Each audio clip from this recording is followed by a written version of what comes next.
딴데 널널해요? 봉투가 상대적으로 둥근 그치? 자, 이제 홍계월전 해보겠습니다. 니네 송민고 공식 배워봤니? 오, 진짜? 오늘 둘이 대답 많이 해. 원어로 배웠어, 원어. 오, 언제? 그리고 여기 전화번호 와, 공부 많이 했네.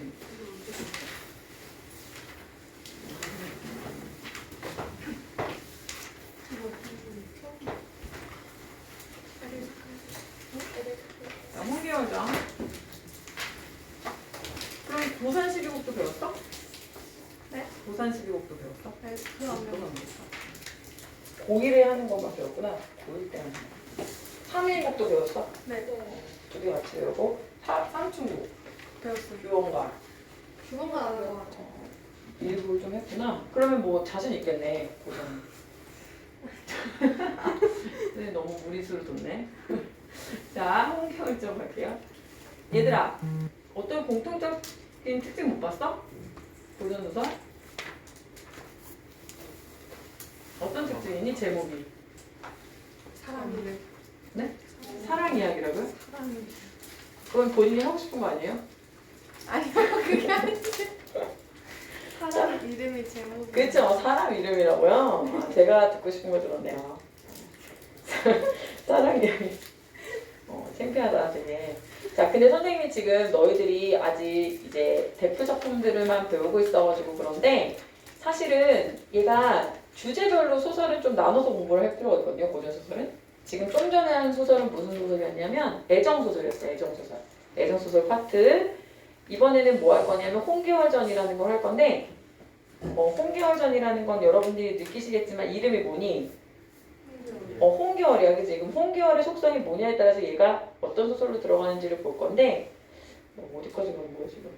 다 왔다. 자, 홍계월전이라는 건 어떤 소설이냐면 뛰어난 능력을 지닌 영웅을 주인공으로 하는 우리나라의 고전소설에서 되게 중요한 파트를 맡고 있는 영웅소설입니다. 영웅소설에서 제일 중요한 게 뭐냐면 구성이에요. 구성. 영웅의 일대기, 영웅적 일대기의 구성이라는 얘기를 많이 들어보셨을 거고 우리 신화할 때도 배웁니다. 여기 보시면 뒤로 넘어가서 볼게요. 그 보기의 관점에서 위 글을 감상한 내용으로 라고 되어 있잖아요. 여기 그 뒤에 답지에도 보시면은 힌트가 있긴 있지만 요거보다는 선생님이 따로 좀 적어주도록 할게요. 여기에는 다 나와있지 않더라고요. 근데 이 구성이 그대로 100% 적용되는 건 아니고 여기에는 그게 없어가지고 선생님이 좀 적어줄게요. 제일 중요해요. 제일 중요해요. 홍계월전에다가 영웅소설이라고 써놓고 뛰어난 능력을 지닌 영웅을 주인공으로 한 영웅소설은 고전소설에서 큰 비중을 차지한다. 그중 홍계월전은 여성이 남성의 조력자 역할을 그쳤던 기존 남성 중심의 영웅소설이 지닌 한계를 벗어난 작품으로 능력과 지위면에서 남성보다 우월한 여성이 등장하여 당대의 가부장적인 사회에 대한 비판의식과 여성의 신장에 대한 권위신장에 지위신장에 대한 갈망을 형상화. 이런 말들이 왜 써있는지 우리는 이제 생각해야 되지. 작가는 무슨 말을 하고 싶어서 이런 인물과 이런 사건을 일으켰는가 그걸 다시 우리가 찾아보면 여기서 힌트를 다 주고 있죠. 무슨 말을 하고 싶었다고요? 왜 항상 남자가 더 우수해? 여자가 더 우수할 수도 있잖아. 왜 그런 신분제적, 가부장적 질서, 왜 성차별적인 그런 것들이 있는 거야? 그러지 않은 세상에 살고 싶어 라는 바람을 담은 그런 소설이에요. 그러려면 어떻게 해야 돼? 여자가 더 뛰어난 인물 설정을 해야 되는데 이 사회에서는 남자와 여자는 페어하게 경쟁할 수 있는 시대가 아니다 보니까 다양한 장치들을 통해서 그런 상황을 만들어놔요. 얘가 어떻게 만드는지 보겠습니다. 일단 그걸 하기 전에 영웅의 일대기 구조는 외우셔야 돼요. 외우셔야 돼요. 진짜 중요해서 외우셔야 되고 여기 좀 쓸만한 자리가 없으니까 여기 2번 이렇게 쓸게요. 그래서 문학작품은 단대 현실을 반영하는 현실을 반영하는데 조선 후기는 문학의 한 계층이 여성을 포함한 일반 민중으로 확대가 되다 보니까 힘이 없고 지위가 낮고 이런 사람들의 열망이 담긴 그런 작품들이 많이 등장하게 됩니다. 조선 후기는 특히 민중들의 다양한 욕구가 반영되어 작품의 표면적 주제나 이면적 주제, 보통 표면적 주제와 이면적 주제가 같이 나오는 경우가 되게 많죠. 춘향전 같은 경우도 겉으로는 신분을 초월한 사랑이지만 그 안에는 어때? 봉건질서, 지배 계층에 대한 항거, 아주 나쁜 탐관오리라든가 부정부패 그런 탐관오리라든가 부정부패의 어떤 지배층에 대한 항법 이런 주제를 가지고 있습니다. 홍계월전처럼 양반이나 영웅적인 인물을 주인공으로 내세우면서도 그 이면에는 분명히 주인공은 양반이고 영웅인데 그 이면에는 민중들의 다양한 욕구를 문학적으로 형상한 작품들이 많다라고 했습니다. 자 그러면 영웅의 일대기 구조를 여러분 알 텐데 좀 써놓을게요 여기다가. 자 영웅 소설이다. 일단 어떻게 태어나야 돼? 벌써? 태어나 좀 일단 낳자 일단. 기이한 출생. 맞아. 그 전에 자 1번 고귀한 활동 써주세요. 고귀한 활동. 그래서 기본적으로 아주 고관대작, 되게 높은 벼슬에 있는 그런 그 다음에 왕자나 공주 이건 기본이고 더 올라가면 뭐도 있어. 신, 그치? 하늘의 천재의 손 할아버지가 하늘의 신이고 외할아버지가 막 물의 신이고 막 고주문 그랬잖아, 그치? 고귀한 활동. 두 번째는 그냥 무슨 산부인과에서 태어나면 안 돼. 알지? 어떻게 태어나? 알로도 태어나고 덩어리로도 태어나고 김원전이라는 게 있거든. 동그랗게 생겨서 원이야 이름이 김원. 얘가 그냥 덩어리로 태어났다니까? 그런 경우도 있고 금방울전이라고 해서 방울로도 태어납니다. 그래서 기이한 얘는 지금 되게 노멀한 편이야.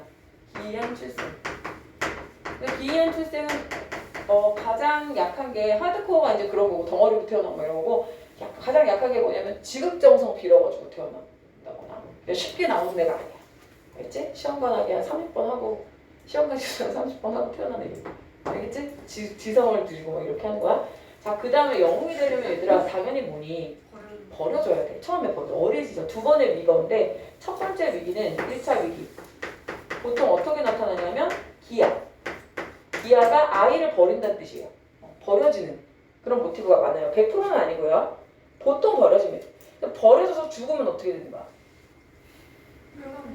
끝나는 거야. 그러니까 당연히 누가 도와줘? 구출. 구출, 양육.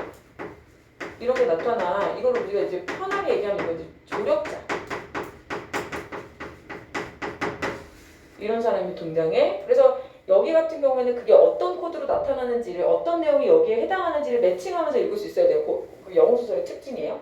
우리가 고주몽, 주몽신화 같은 거 생각해보면은 알이 태어났는데 그거를 갖다 버리라고 그러잖아. 그 마음이. 근데 어떻게 돼? 동물들이 맛있겠다 이러고 먹으면 끝나는 거야. 그치? 뭐지? 별식인데? 이러면 근데 막 어떻게? 마곡간에 버려도 뭐 외양간에 버려도 다 동물들이 보호해주고 멀리하고 막 이래. 포호해주고.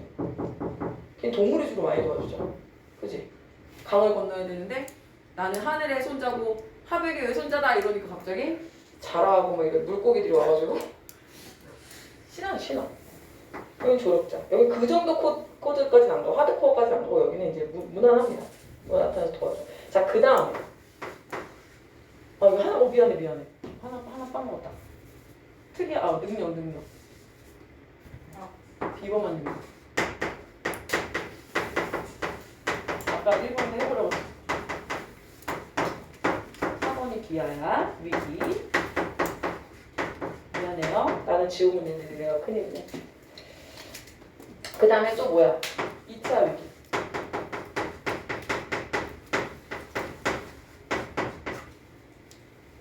이것도 누가? 조력자. 조력자는 있을 수도 있고 없을 수도 있어. 있을 수도 있고 없을 수도 있어. 근데 이걸 극복한 다음에 어떻게 되는 거야? 극복 후 해피엔딩이지. 성공. 완전 성공하지. 대박. 그다음 해피엔딩. 일반적으로 이래요. 이 구조를 외우고 있어야 되고 이 구조를 외운 다음에 이 소설에서는 100% 나와. 100%. 영웅소설이 출제됐다. 그럼 얘는 100% 나와. 이건 무조건 나오는 거야. 이건 기본이고. 알겠죠? 애정소설에서는 뭐가 주로 코드가 나오냐면 인물의 심리, 정서 이런 거. 그럴 수밖에 없겠잖아요. 그런 거는 이제 나중에 여러분은 이제 겨울방학, 여름방학, 이래서 겨울방학쯤 되면은 2학년 때는 이제 문학이 1학기 때 메인이기 때문에 그때는 체계적으로 배웁니다. 완전히 다 순서대로 무슨 소설 무슨 소설 무슨 소설 특징을 다 배울 거예요. 우리는 이제 시간의 제약이 있으니까 이렇게 특징이 나올 때마다 설명해 드릴게요. 이제부터 연결해 가면서 볼게요. 알겠죠? 갑니다. 명나라 때 홍계월은 홍시랑과 양부인. 자, 시랑이라는 거는 여러분 높은 벼슬이에요. 알겠죠? 그래서 승상, 시랑 이런 거 외워놔야 돼. 승상은 거의 뭐 총리급이라고 보시면 되고, 시랑은 이제 거의 장관 정도쯤 되는 거예요. 되게 높은 사람이야. 자, 무남동녀 동그라미 쳐보세요. 고기하죠? 고기에 홍시랑이 도사에게 계월의 상을 청하니 5세의 부모와 이별하고 18세의 부모를 다시 만나며 명망을 천하에 떨칠 인물이라 예견한다 그랬어. 이에 홍시랑은 만일의 경우에 대비하여 계월에게 별표 남복을 입혀 지내게 한다. 여기 남장 모티브가 등장합니다. 자, 이게 아까 선생님 말씀드렸지만 이 사회에서는 여성과 남성이 대등하게 어떤 경쟁을 펼칠 수 있는 구도가 아니잖아. 그러니까 어떻게 아버지가 이 도사로부터 이런 말을 듣게 하고, 그래서 아빠가 위기의식을 느껴서 얘를 남장으로 해물었어. 동일한 선상에서 경쟁을 할 수 있는 구도를 만들어 놓은 거죠. 그렇죠? 되게 어렵죠? 계월이 5살 때 밑줄 위기가 왔습니다. 간신의 반란이 일어나. 5살 때 헤어진 거야, 부모랑. 굉장한 위기죠. 바로 죽을 수밖에 없네. 자, 어버이와 헤어지고 수적을 만나. 심지어 수적 해적 수적을 만나 물에 던져지지만 그래서 죽었다. 그러면 영웅이 안 나타나는 거지. 그래서 거기서 끊어보세요. 여공이라는, 제가 여자 아니야. 조력자 이름입니다. 공이라는 걸 붙였으니까 무슨 어떤 직위 같긴 하지만 구조되어 그의 집에서 평국, 자 이름 바뀌어요. 남자인 줄 알고 여러 가지로 이해는 안 되는데 전혀 모르고 남자를 키워줘요. 그래서 남자인 줄 알고 무렵 버전도 이상하네. 그치? 평국이라는 이름으로 지내게 된다. 띠리리. 여기에 이제 누가 붙어야 돼? 남자와 여자의 경쟁 구도에서 여자가 더 우월하다는 걸 보여줘야 되니까 남자 경쟁자 필요하죠? 누가 있었어? 여공의 아들 보국이가 있었어. 보국이. 이름도 같이 지어요. 평국이 보국이. 보국이. 자, 보국이랑 같이. 자, 그런데 계월은 뭐가 됐어? 장원이야. 근데 보국은 부장원이야. 누가 능력이 더 뛰어나니? 계월이 더 뛰어나. 외적이 침입하자. 자, 위기가 왔는데 계월은 대원수, 보국은 부원수가 돼요. 능력도 누가 뛰어나 또? 이거 다 설정이야. 왜? 여성이 더 우수할 수 있다는 걸 보여줘야 되거든. 그래서 두 개 다 여성인 계월이 남성의 보국보다 우수하게 설정해놨어. 자, 그 다음에 출전하지만 부원수가 원수의 말을 듣지 않고 싸우다가 크게 패한다. 자, 가르쳐보자. 심지어 부원수는 진상이야, 진상. 알겠어? 겸손하지도 못하고, 굉장히 일 처리도 매끄럽지가 못해. 그래서 얘 말대로 했다가 망했어. 그래서 계월은 보국을 처벌하다가 용서하고. 왜 용서했을까?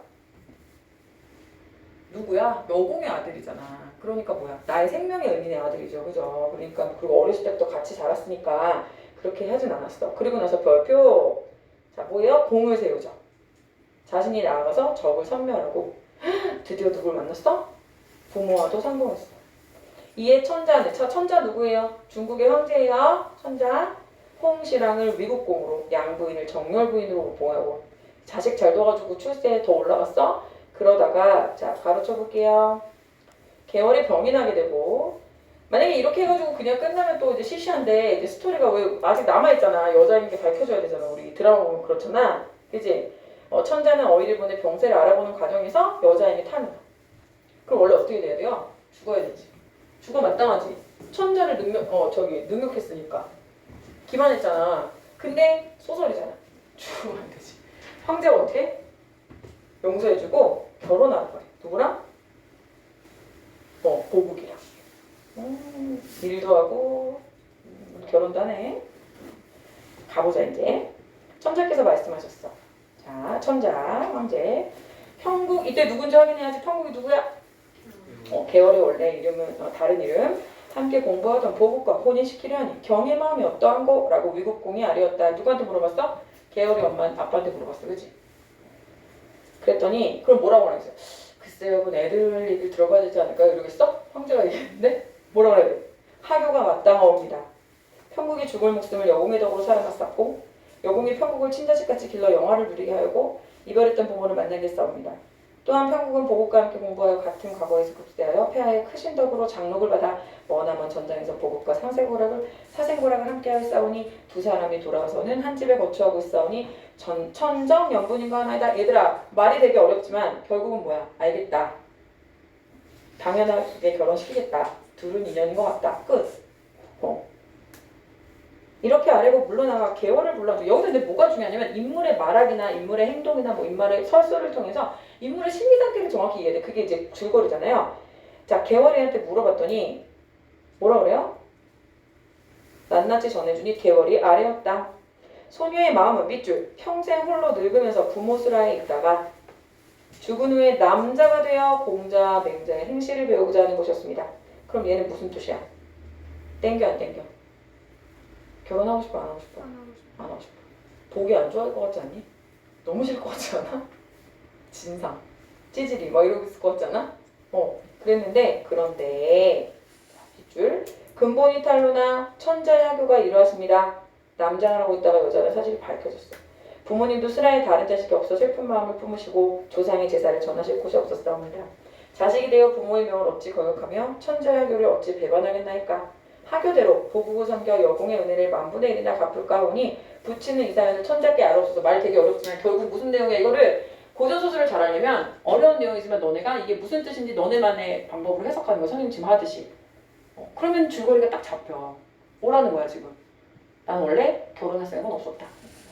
그렇지만 부모님 뜻도 그렇고 천자의 뜻은 어길 수 없으니 이왕 이렇게 된 거 결혼해서 어떻게 하겠다? 여공의 은혜를 갚으며 살겠다 라고 했잖아. 안 어렵지? 자 그랬다. 그랬더니 이제 뭐냐면 위공이 즉시 대궐로 들어가서 계월이 하는 말을 천자께 기뻐하시고 영혼 불러서 합의했다. 평국과 보국을 복으로 정하고자 하니 경의 뜻은 어떠하고. 그러니까 옛날에 정말 시간이 오래 걸릴 수밖에 없겠어. 그지? 집에 가서 얘기하고 지금 같으면 전화로 하거나 카톡으로 하거나 그러면 되는데 줌으로 해도 되는데 가서 집에 가서 얘기해보고 다시 가가지고 얘기하고 다시 또 두고 여공을 불렀어. 평국과 보국을 복으로 한대. 자 얘도 뭐야. 폐하의 덕택으로 어진 며느리를 얻게 되었으니 감사하여 아래 말씀이 없나이다. 이렇게 아래고 물러나와 보국을 불러 천자의 하교를 전하니 보국이 엎드려 살해했다. 또한 부인이며 집안의 모든 사람이 기뻐했다. 밑줄. 이건 황제가 없는 데서 일어난 일이잖아. 그러니까 이 집안 사람들은 평국이를 계월이를 웰컴이지 웰컴. 정리하고 이때 천자께서 태사관을 불러서 택일을 하니 혼인 날짜는 3월 보름께였다. 택일 날짜는 뭐냐면 혼인 날짜를 정해가지고 상대한테 보내는 쪽지. 예단 수천 패를 보내 위공의 집으로 보내셨다. 위공이 택일 날짜를 가지고 계월의 침소에 들어가 전하니 계월이 알렸다. 자, 보국은 전날 중궁장으로 소녀가 부리던 사람이었습니다. 그런데 제가 그 사람의 아내가 될 줄 알았겠습니까? 다시는 굴레를 못할까 하니 이제 마지막 굴레를 차려오자 하네. 자 이제 어떻게 된 상황이냐면 이 시대가 시대적 배경이 남자와 여자의 분명히 차이가 있고 그죠? 유별했고 남자는 여자를 아내로 맞아서 여자는 남자를 거의 하늘처럼 섬겨야 되는 시대였잖아? 그지? 그러니까 당연히 짜증나지. 평국이가 자기가 부리던 부하인데 그래서 얘가 아버지한테 마지막 소원을 얘기해. 아버지 다시는 굴레 분의 율법에 따라서 뭘 하지 못할 것 같으니까 한번 해볼래요. 그랬어. 이 뜻을 폐하께 아뢰어 주옵소서 그랬어. 근데 만약에 여기서 이제 폐하가 안 된다 그러면 갈등이 안 일어나겠지만 된다고 해. 천자께 아뢰니 천자께서 바로 군소 5,000명과 장수 100여 명에게 갑옷과 투구를 갖추고 깃발과 창검을 갖추게 하여 원수에게 보내셨다. 계월이 여자 옷을 벗고 갑옷과 투구를 갖췄다라는 것은 계월이 아니라 이제 뭐가 된 거야? 평국이 된 거고 누구의? 보국이의 상사가 되는 거야. 그치? 보국이 짜증나겠지? 용공황을 이런 거 쫄지 마. 용의 그림, 공황의 그림 잔뜩 꾸몄단 얘기지. 수기, 손에 쥐는 깃발을 들고 행군해서 별궁에 자리 잡았다. 그리고 군사를 시켜 보국에게 명령을 전하니 보국이 밑줄, 보국이 쳐있네 이미. 보국이 전해져온 명령을 보고 화가 머리끝까지 났다. 자, 이해되세요? 얘 왜 머리끝까지 화났어요? 아내인 것도 있고요. 여태까지의 맥락을 봤을 때 보국이는 어떤 애냐면 열등감이 있었을 거야. 어렸을 때부터 열등감이 있었겠잖아. 같이 자랐는데 내가 친자식인데 아버지가 또 평국이를 엄청 예쁘게 키웠잖아. 예뻐하면서. 짜증날 것 같지 않아요? 우리 집에 갑자기 어떤 애가 엎둥이로 들어왔는데 우리 아버지가 걔랑 나를 사사건건 비교하면서 얘는 장원인데 너는 부장원이고 너는 얘는 원수인데 너는 부원수고 너무 싫을 것 같아. 그러다가 이제 여기 중간에 보면은 말도 막 거역하고 그러잖아요. 그러니까 얘 성장 자체도 보통 자존심 애가 아닌 거지. 그런 애가 지금 와 이제 결혼할 여자가 나한테 지금 명령을 하니까 욕보인다고 생각하는 거죠. 그죠? 너무 화가 나는 거예요. 보국은 예전에 평력의 위험을 보았으므로 명령을 거역하지 못해. 얘는 좀 약간 되게 권위적이고 옹졸한 인물인 것 같아. 이때 원수가 좌우로 돌아보며 말했다. 중군장이 어찌 이다지도 거만한가? 가서 어서 예를 갖추어 보이라 그랬어. 호령이 추상 가을소리 같으니 군주의 대답을 목소리로 장안이 울릴 정도였다. 중군장이 그 위험을 보고 겁을 내어 갑옷과 투구를 끌고 몸을 굽히고 들어가니 밑줄 얼굴에서 땀이 줄줄 흘렀다. 왜? 여기서 인물의 심리 태도를 확인해야 돼. 왜 그러는 것 같아? 찬민이 말해봐봐. 얘 왜 땀이 줄줄 흘러? 뭐야 허약해서 그래? 무서워. 두려워서 그지? 무서워서. 급히 나아가 장대 앞에 엎드리니 원수가 정색을 하고 꾸짖었다. 자 이제 A, B. 선생님이 뭐라고 했었지? 말하기 방식. 나올 수 있다고 했죠? A, B 나왔습니다. 군법은 더할 수 없이 무거운 것이다. 그대가 중군장이라면 즉시 대령했다가 명령을 내려지기를 기다려야 할 것이거늘 장수의 명령을 중하게 여기지 않고 태만한 마음을 두어 굴령을 소홀히 하니 중군장으로서 죄는 참으로 무엄하다. 즉시 군법을 시행할 것이되 용서하겠다. 그러나 그저 두지는 못하겠다. 그래. 갖고 놀죠? 자, 혼례 전에 이제 군기를 잡으려는 거야. 자, 그럼 뭐야? 그러니까 평범한 여성상에서 완전히 탈피한 거지. 이런 여자가 어딨어, 남편을 그 당시에. 그치? 그러니까 이런 여성상을 왜 보여주냐는 거야. 왜? 작가는 무슨 말 하고 싶은 거야? 그렇게, 그치. 남녀 차별의 시대에서 남성 평등의 시대가 됐으면 하는 적어도, 똑같이 취급을 받고 싶은 그런 희망이 들어있는 거죠. 지금같이 드러내긴 어렵겠지만. 자, 군사를 활용해서 중군장을 빨리 잡아내라고 하는 소리가 추상과 같았다. 이거 잘 나와. 추상 같았다. 얘 가을살이 같다는 얘기거든요. 아주 매섭고 날카롭고 차갑고 막 이렇다는 얘기예요. 무사들이 일시에 고함을 지르고 달려들어 중군장 장대를 앞에 무릎을 꿇리니 중군장이 정신을 잃었다. 겨우 진정하고 아뢰었다. 자, A 부분 보시면은 A에 드러나는 B에 드러나는 말하기 특징. 자, A 부분 볼게요. 위험 있게 상대를 나무란다. 맞지? 거짓으로 허세 부려? 아니지? 단호한 말투로 직설적으로 말하고 있다. 거기까지 맞는 것 같고 권위를 내세워 압도하고 있다도 틀리지 않는 것 같아. 상황의 심각성을 들어 비장하게 말하고 있다도 해당되는 것 같죠? B만 확인하시면 되겠네요. 자, B 갑니다. 소장의 몸에 병이 있어 치료하다가 미처 제 시간에 이르지 못했으니 뻥을 치네요. 변명을 하고 있습니다. 열받아서 안 나왔잖아요. 여러분이 맥락을 확인하셨어야 되죠. 태만한 죄는 10,000번 죽어도 아깝지 않다. 근데 병든 몸이 중장을 당하면 큰 형벌을 당하면 목숨을 보존하기 어려울 거야. 나 죽을 것 같은데 만일 죽는다면 부모에게 불효막심할 것이니 엎드려 바라건대 하야와 같은 은덕을 베풀어서 전날의 정을 생각해달래. 그치? 그럼 이제 찾아가보자. 자, 선처를 바라면서 애원하고 있다. 괜찮죠? B. 진정으로 설득하고 있어요? 진정 아니죠? 우회적이에요? 아니죠? 완전 살려달라고 하고 있죠? 다른 사람 탓해요? 아니죠. 당당? 아니죠. 답은 1번입니다. 이렇게 찾는 거예요. 이렇게 말하면 무수히 애걸하니 라고 밑에 단서가 정확히 달려있네요. 애걸하니 원수가 빗줄, 원수가 속으로 웃었으나 겉으로 호령하며 말했다. 여기서 뭘 할 수 있냐면 속마음이에요. 속마음. 속마음은 뭐야? 진짜 화났어? 아닌 거지? 이거는 우리가 선생님들 이제 애기들 조카들 혼낼 때 사실은 너무 귀엽거든? 근데 이제 겉으로는 무섭게 하죠. 무섭게 하는데 너무 귀여워.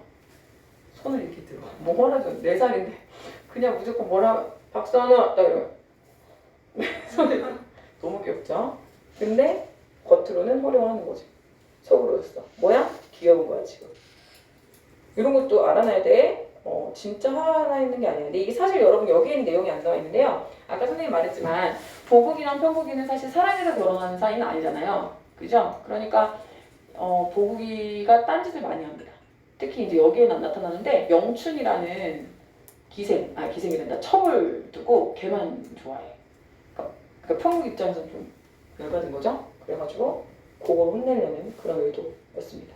밑에 있구나 했죠. 중군장의 몸에 병이 있다면 어찌 밑줄 영춘각의 애척 영춘이와 함께 밤낮없이 풍류를 즐겼는고라는 거야. 밑줄 줘볼게요. 그러면 이 내용을 통해서 위에 있는 얘기가 정말 군법의 위험함을 그런 거를 드러내려는 것보다는 이렇게 해서 사생활이 물러냈던 남편을 혼내려는 그런 마음이었다는 걸 알 수 있겠죠. 사정이 없지 않으므로 용서하거니와 이후엔 그러지 말라. 자, 수없이 절을 하고 살해하고 물러났어. 원수가 이럴 때 종일토록 즐기다 군사들을 물리치면서 개월을 칭찬했다. 여공한테 일렀어. 미안해. 군사들을 물리치고 본국으로 돌아갔고 보국이 돌아가서 아빠한테 일렀어. 어떻게 와이프가 아내가 이럴 수 있습니까? 이러면서 막 그랬는데 여공이 화를 내면서 며느리를 혼내면 주제가 구현이 안 되지. 그러니까 여공이 웃으면서 내 며느리는 천국에 없는 여자 중에 분자로구나 그러면서 개월이 너를 욕보인 것은 다름이 아니다. 어명으로 너의 배필을 정했는데 개월이 전날 너를 중궁장으로 부렸던 연고 때문이고 마음에 다시는 너를 못 부릴까 하여 희롱한 것이니 너는 추워도 염두에 두지 마라 혐의를 두지 말라면서 누구 편 들어? 형국이 편을 들어줘요. 그죠? 자 1번 보국은 개월이 자신의 상관인 것에 불만을 드러내고 있다. 맞죠? 뭐 어려운 거 없어가지고 이거는 자 2번은 몇 번일까요? 2번 잘하시네요. 주제 찾으라는 얘기고요. 그럼 우리 마지막으로 요거 하나만 정리해보고 가겠습니다.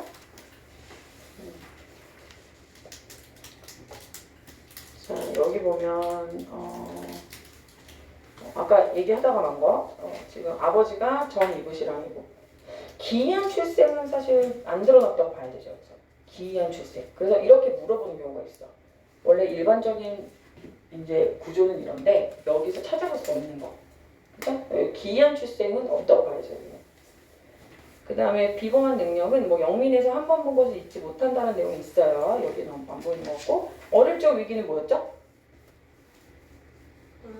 그죠? 반란이 일어나가지고 수적을 만나고 그랬어. 누가 도와줬죠? 여공의 도움으로 구출됐고 양육됐어요. 그 다음에 남장 사실이 발각됐을 때가 이제 위기인데 어떻게? 황제가 용서해주고 다시 어떻게? 결혼시켜주죠. 보험이랑. 그런 다음에 고난을 극복하고 행복한 결말을 맞게 됩니다. 됐죠? 자, 이제 앞으로 가서 송미인고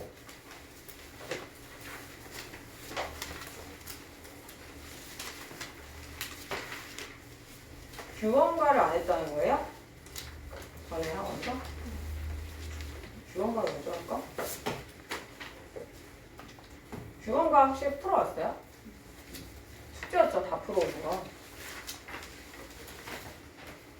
그냥 규원가 송민국이 더 중요하긴 한데 송민국 할게요 일단. 송민국이 근데 보니까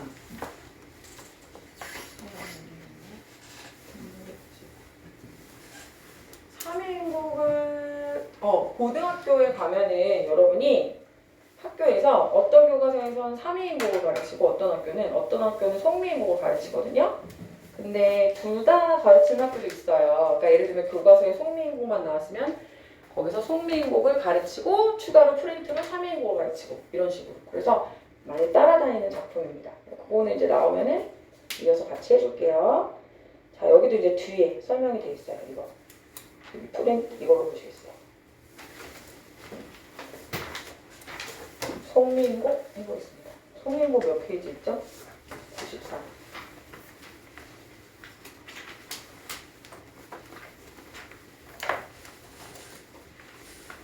우리가 그 문법도 좀 해야 돼서 오늘은 송민국 하며 하고 그리고 문법 할게요. 내가 어디까지가? 94가 어디야? 됐다. 자, 가사는 선생님이 설명했나요? 가사 설명 안 했지? 가사. 우리 프린트 집에 있을 것 같은데 고전 프린트 보면 거기 자세히 설명이 되어 있긴 한데요. 자, 시조와 가사는 무조건 시험 문제에 나오기 때문에 시조와 가사는 연결해서 공부를 해주셔야 돼요. 제가 이번 시간에 요거 설명해놓고 본문은 쉬는 시간 끝나고 다시 시작할게요. 시조는 어떤 거냐면 얘는 짧은 노래야. 단가란 말이야. 단가. 그래서 소장, 중장, 동장 세 줄이 기본이에요. 아무리 늘어나도. 그치? 그리고 연주조라고 해봤자 얘가 이렇게 나란히 오는 거란 말이야. 근데 얘가 몇은 뭐였니 얘들아? 동짓달 기나긴 밤을 하늘을 보이는 사음 뭐였냐? 사음보. 그리고 글자 수가 3, 4, 3, 4, 3, 4 이거 기본이에요 기본. 3, 4 이게 6은 뭐예요? 이제 6, 9가 이렇게 돼 있던 거. 3, 5, 4, 3 이렇게 생겼어. 평시조가. 세 글자, 네 글자, 세 글자, 네 글자. 동짓달 기나긴 밤을 플러스 마이너스 1, 2 정도는 넘어가는 거랬어. 한원리를 버려내요. 한원리를 버려내요. 추림풍 니불 아래 서리서리 넣었다. 이런 식으로 되는 거거든요. 근데 마지막에 얘가 마지막 종장에서 이게 마무리라고 생각하시고 얘가 클라이막스라고 보시면 이렇게 생겼지 얘는. 얘랑 다르게. 얘는 마무리예요. 클라이막스로 올라갔다가 마무리되는 이런 형태거든요.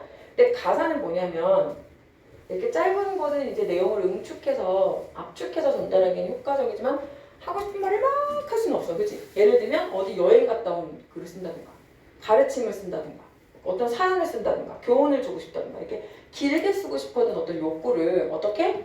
가사로 이제 풀어내기 시작했어요. 그래서 여기서 영향을 받았는데 어떤 특징을 갖고 있냐면 요 율격 3, 4, 4, 4 주로 이런 식으로 율격이 형성되고 글자수는 이런 식으로 형성이 되고 사음보의 연속체입니다.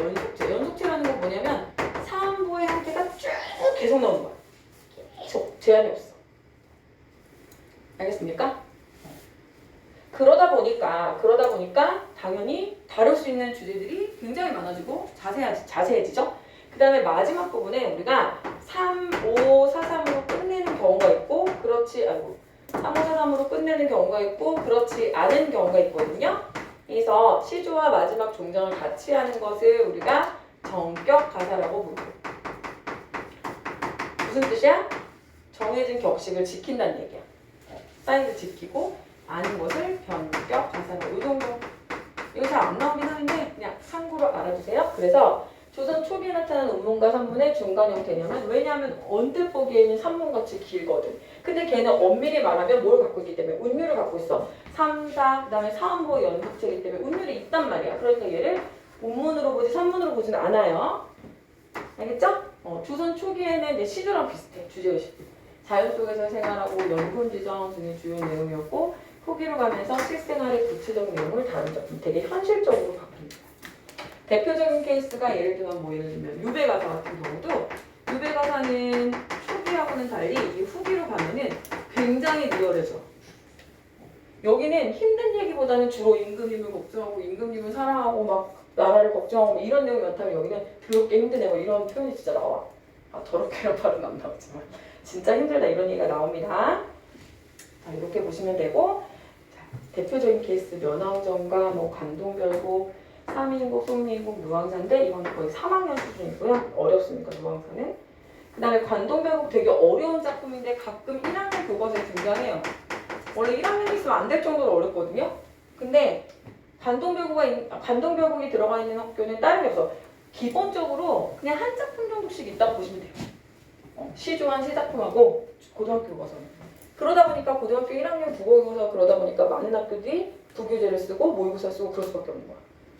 그렇게 될 수밖에 없어. 그래서 포괄적으로 공부를 해놓으라고 제가 말씀드리는 거예요. 주로 작자층이 양반 사대부리였다가 후기로 가면서 평민과 분여자로까지 작가층이 확장됩니다. 대표적 시각문학. 있죠? 자, 송미인곡은 거기다가 삼위인곡이라고도 써줄래요? 두 개가 세트예요, 세트. 정철이 두 편을 이제 연결해서 쓴 거거든요. 삼위인곡이 먼저 쓰고 송미인곡은 속편이에요. 삼위인곡은 한자어가 많고 송미인곡은 우리나라 말이 많아서 조금 더 쉽습니다. 송미인곡이. 자, 송미인곡은 주제가 뭐냐면 연군의 정이에요. 연군의 정. 중요한 점, 특징, 대화체 형식입니다. 강려와 을려. 그래서 출제가 어떻게 되냐면 어디까지가 강려 얘기고 누가 을려, 무엇이 을려의 대답인가 뭐 이런 거 있죠. 그런 거 내신에서 물어봅니다.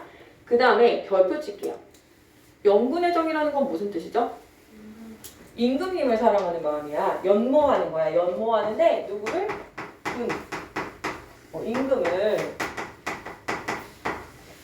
지뭐뭐의란 뜻이거든요. 임금님을 연모하는 마음이에요. 그러니까 임금님을 사랑하는 마음이에요. 근데 거기 별표 칠게요. 남녀간에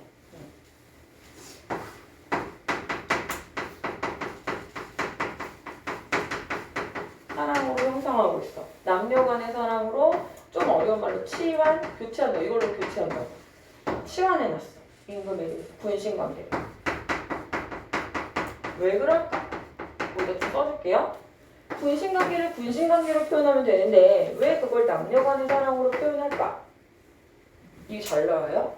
이게 시험 문제 이거는 무조건 잘 나와. 왜 그럴까? 일단 보편적인 그렇지. 얘들아, 우리가 대통령을 만날 확률은 우리가 대통령을 가까이서 모실 확률은 진짜 1000만 분의 1? 그럴 거 아니야, 그치? 근데 우리가 연인이 될 확률은 더 없나? 100만, 그래. 100만 분의 1. 누구나 연애는 다 하니까 기적은 멀리 있지 않으니까, 그치? 그러니까 훨씬 더 이거 좀 어려운 말로 보편적 정서야, 보편적 정서.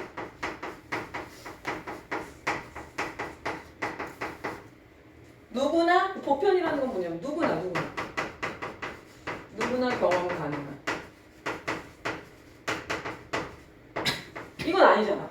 그치? 내가 왕을 섬긴다는 건 정말 극소수잖아. 그치? 와닿지 않는다고 그러니까. 근데 남녀 간의 사랑은 누구나 경험. 우리 옆집에도 했고 뒷집에도 했고 우리 엄마 아빠도 그래서 날 낳고 이렇게 된 거야. 그래서 보편적 정서를 통해서 공감이 더 높아진 거예요. 공감력이. 그 다음에 두 번째는 섬세한 감정.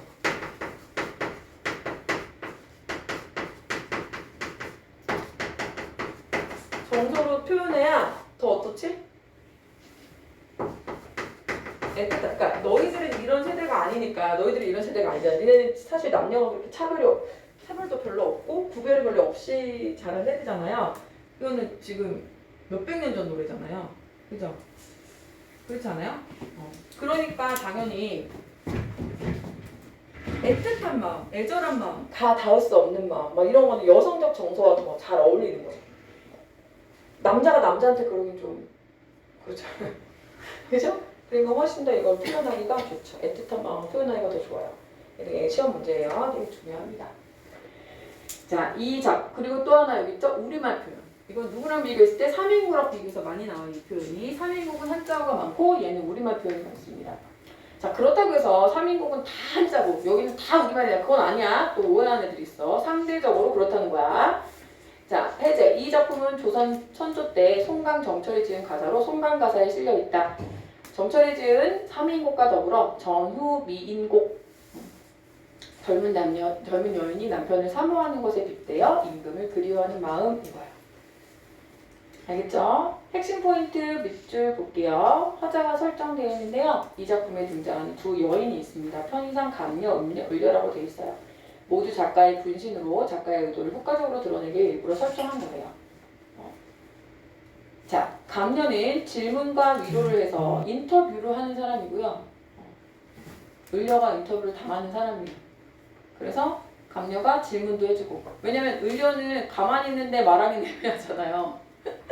무슨 친구가 나는 말하기 좀 그런데 그냥 이렇게 해도 친구가 무슨 일 있어? 이렇게 해줘야 아니 그게 아니고 이렇게 말이 나오게 되는데 그냥 친구는 공부하고 있는데 거기다 대고 아니 그게 아니고 이럴 순 없으니까 이거는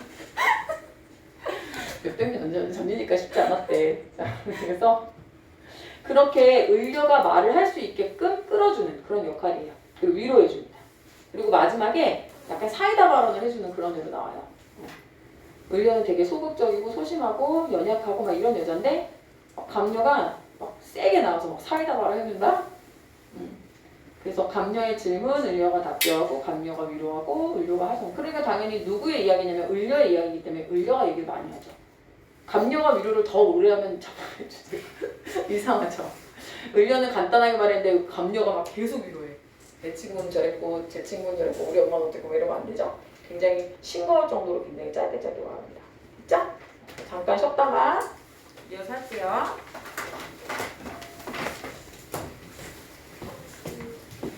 이거 히터를 좀 꺼야겠다. 쉬는 시간까지 켜놓을게.